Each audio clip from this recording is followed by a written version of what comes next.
ॐ भूर्भुवः स्वः तत्सवितुर्वरेण्यं भर्गो देवस्य धीमहि धियो यो नः प्रचोदयात्। गायत्री कामधेनु है। सृष्टि के आरंभ में निराकार लिंग से शिव प्रकट हुए और साकारता को स्वीकार किया। साथ में प्रकट हुए ब्रह्मा और विष्णु। ब्रह्म ने तब इच्छा प्रकट की, मैं एक हूँ अनेक हो जाऊं। जैसे ही ब्रह्मा जी ने यह संकल्प लिया, सृष्टि बनना आरंभ हो गई और अपने आप को बढ़ाने लगी।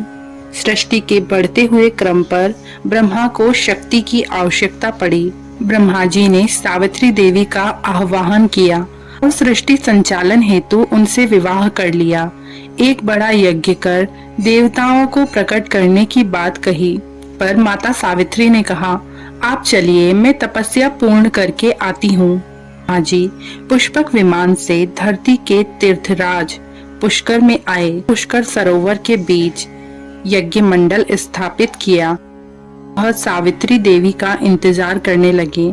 बिना पत्नी के यज्ञ अपूर्ण होता है।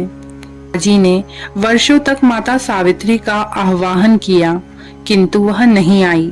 तब सृष्टि की संचालिका चैतन्य शक्ति गायत्री हर एक चैतन्य चीज में विद्यमान थी।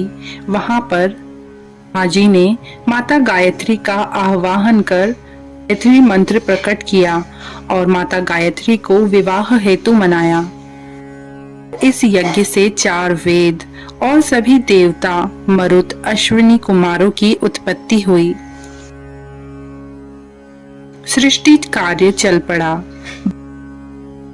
बाद में सावित्री देवी की तपस्या जब पूर्ण हुई, तब वह पुष्कर सरोवर पे उपस्थित हुई। प्रकट होते ही उन्हें यह पता लगा कि ब्रह्मा जी ने देवी गायत्री से विवाह कर लिया और यज्ञ भी सफल कर लिया।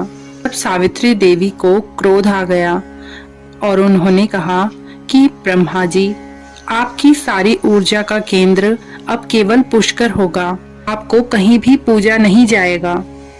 इस श्राप का प्रभाव यह रहा कि ब्रह्मा जी का केवल एक ही मंदिर हुआ और माता गायत्री आलोप हो गई। केवल देवतागण ही माता गायत्री के इस मंत्र को जान पाए तथा इसका लाभ उठा पाए। कालांतर में ऋषि विश्वामित्र ने घोर तपस्या कर गायत्री माता को श्राप मुक्त किया और गायत्री ब्राह्मणों की देवी बन गई। कलयुग में प्रायः लुप्त इस मंत्र को युग ऋषि पंडित श्री राम शर्मा आचार्य जी ने सभी के लिए सुलभ कर दिया। इसके लिए उन्होंने हिमालय में तपस्या करी और तपस्या के फलस्वरूप माता गायत्री का आशीर्वाद सभी पर बरसा।